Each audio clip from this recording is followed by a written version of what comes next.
Hello, hello, hello. Hi, gang. Hello, hello, hello. Jamal and others, thank you for your birthday greetings. Thank you, thank you, thank you. It's not something that you'll hear me discuss on radio today, maybe at the end, maybe at the very end of the program. And the reason I think it warrants a quick explanation. I'm very appreciative of your birthday greetings. It's tomorrow, the Ides of March, because, having done this for a while, and by the way, gang, don't be the one who now does what I'm going to say I don't want to happen. Seriously, because it becomes a distraction. But if I go on air and I acknowledge that it's my birthday, then callers call with the best of intentions and they say, "Hey, happy birthday." And then the next caller calls and says happy birthday, and then everybody feels like obligated to call and say happy birthday. So let's just get it out of the way right now. It's my birthday tomorrow, and that's wonderful. Another notch in the belt, and I appreciate the greetings, but I got to do a show. I've got to do a show, and the show's not about my birthday. Um, but thank you. That's what I want. I just didn't want you like saying, "Hey, come on, man, it's your birthday and we're saying happy birthday. Acknowledge it." Believe me, I acknowledge it. But I got work to do. I've got work to do. So now I get to work. Thank you, Parks Casino. Get lucky in no time at Parks Casino Shippensburg, where they've got live comedy tonight. Parks Casino Shippensburg celebrating their second anniversary, a perfect time for you to take my recommendation and check out all the action, entertainment, excitement. Weekends here, weather's warmer. Go to Parks Casino in Shippensburg. It's 100% smoke-free. Less than an hour in Harrisburg, the state capital, 500 state-of-the-art slot machines, 48 live dealer electronic table games featuring blackjack and roulette. Great daily happy hour. And the award-winning Liberty Bar and Grill has a wide variety of your favorite comfort foods. Tonight is comedy night. Comedian Mark Riccadonna and friends from the USO World headlines tonight. That sounds exciting. And then live music every Saturday night at the Side Pocket. So comedy tonight, live music. There's nothing like getting out and watching live music, right? And you can wager and watch all your favorite sports in the Bet Parks kiosks, the Side Pocket. Enjoy the Side Pocket Stadium menu all week long. Parks Casino Shippensburg, Western Maryland, Northern Virginia, Hagerstown, Winchester, Chambersburg, Martinsburg. It's close to you. Get in on all the action. Parks Casino Shippensburg, located right off Interstate 81. Visit parkscasino.com. Got to be 21. Gambling problem? Call 1-800-GAMBLER. Yesterday, the Thursday poll result at Smerconish.com. I'm so interested in this case. I worded it as sort of a hypothetical, but it's not. It's the case of Mahmoud Khalil. And the way that I worded the poll question yesterday was to ask, should public support for Hamas be grounds for revoking the green card of a legal resident? It was a 2/3, 1/3. 2/3 said no. No, public support for Hamas itself should not be grounds for revoking the green card of a legal resident. Well, the United States Code says otherwise, which is why I was asking. 8 USC 1182. An alien is inadmissible if he or she endorses or espouses terrorist activity or persuades others to endorse or espouse terrorist activity, or is a representative of a political, social, or other group that endorses or espouses terror activity. Where Hamas has been designated as a terror organization by the United States, it would seem that he violated that obligation. And then the second standard here is one of Marco Rubio as Secretary of State, having been empowered by the Immigration and Nationality Act of 1952 that gives him this very sweeping power to expel foreigners. It says that any alien whose presence or activities in the United States the Secretary of State has reasonable ground to believe would have potentially serious adverse foreign policy consequences is deportable. So there's pretty broad authority here at work against this guy. 2/3 of those who voted yesterday, 34,000 strong at Smerconish.com, don't see it that way. We'll see how it plays out. I'm still left wanting to know, what exactly did he do?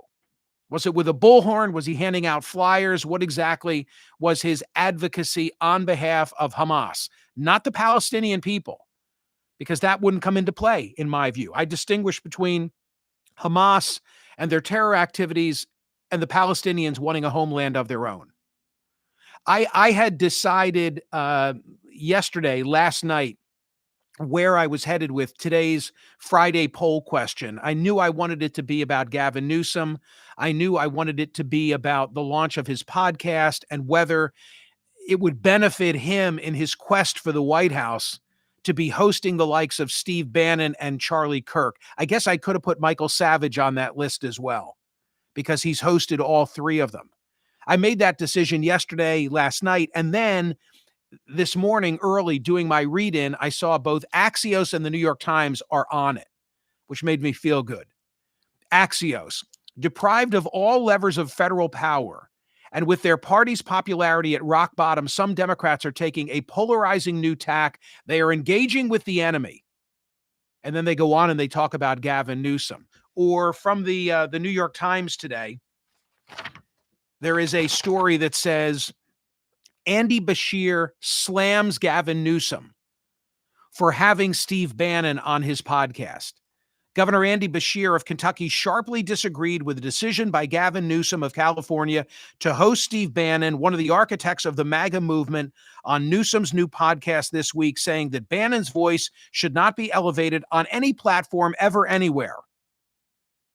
Beshear was a Democrat, you'll remember, vetted to be Vice President Kamala Harris's running mate.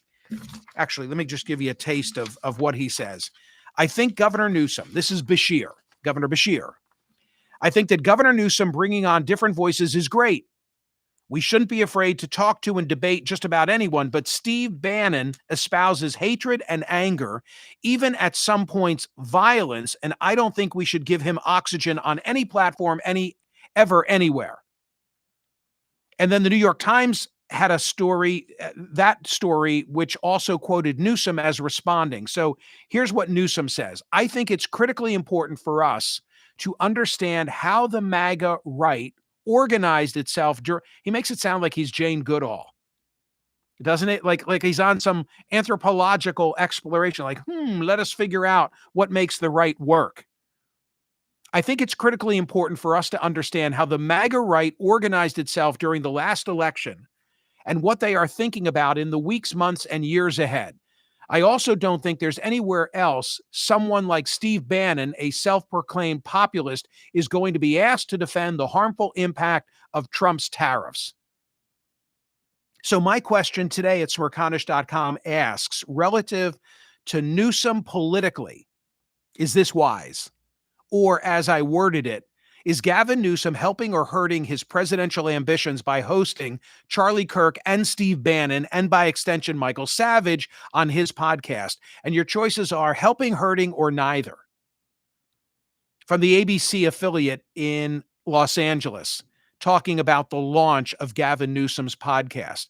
The hour-long discussion, this is with Bannon, was full of friendly sparring moments, of more heated policy debate, and a few points of surprising common ground. ABC 7 News insider Phil Mattier says he suspects the governor is trying to appeal to more moderate, centrist voters who he would need support from in a national election. I think there's more to it than that. I think there's a simpler explanation. Look, I talked recently about this Hill publication that said, here are I think the number was 7 likely successors to MAGA. When it's no longer Donald Trump's movement, who will replace him? And they had J.D. Vance on that list, Marco Rubio on that list, Ron DeSantis, Kristi Noem. I think it's Vance's to lose. Unless J.D. Vance stumbles, the future for the Republican Party, I think, is much more defined than on the Democratic side of the aisle. We had a poll question just earlier this week where I said, who is the face of the most effective opposition to Donald Trump right now? Not necessarily somebody who's going to run in 2028, but who could be the best spokesperson to oppose Trump? Is it someone from business like Mark Cuban? Is it someone from media like Jon Favreau or Rachel Maddow? Or is it one of the usual suspects of politicians? And we had more than 40,000 people vote, and Josh Shapiro was selected as the most likely. followed by Gavin Newsom. Is Gavin Newsom helping or hurting his presidential ambitions by hosting Charlie Kirk and Steve Bannon on a podcast? Helping, hurting, neither. My vote is neither. My vote is neither. My vote is that to the extent that Gavin Newsom can enhance his appeal with more centrist voters, that's ancillary. Okay? Because that's not what this is about. You know what this is about? This is about launching a podcast. And the fact that I'm sitting here talking about Gavin Newsom's podcast and that we've devoted a poll question to his podcast means he's been successful. Because guess what? Everybody's got a podcast. You know whose podcast I'm not talking about today? And I don't think I'll be talking about again, even though I marked its launch this week? Michelle Obama, who's launching a podcast with her brother. But Michelle Obama is not hosting Steve Bannon, Charlie Kirk, and Michael Savage. And consequently, it probably will get lost among a sea of podcasts. I don't know. Maybe it'll be successful. But I think that Gavin Newsom has achieved his purpose. He wanted to be noticed. More significant about Newsom was him breaking with other Dems relative to trans participation in athletics. That was a kind of Sister Souljah moment for Newsom. So having gotten our attention on launching the podcast, now what he needs to do to boost his prospect of running for president successfully is to do more of that. But my answer to my poll question is neither.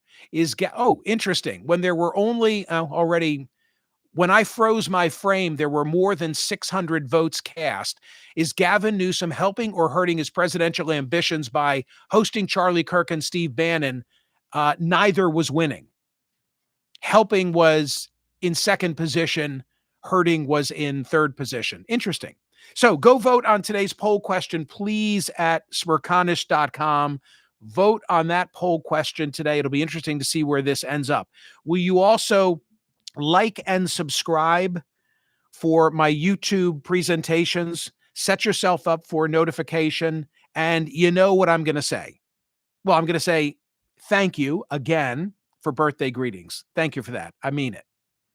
And all I want for my birthday, the only thing I want for my birthday is for you to watch the Mingle movie and to share it with somebody else.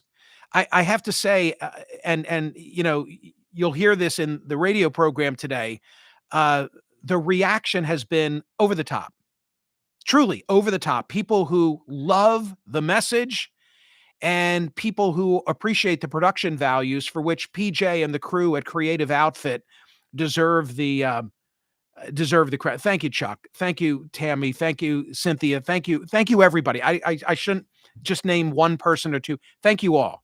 I appreciate you. I mean, I really do. We have a good thing going here. Watch the Mingle movie if you've not seen it and share it with a friend. Okay? Thanks, everybody.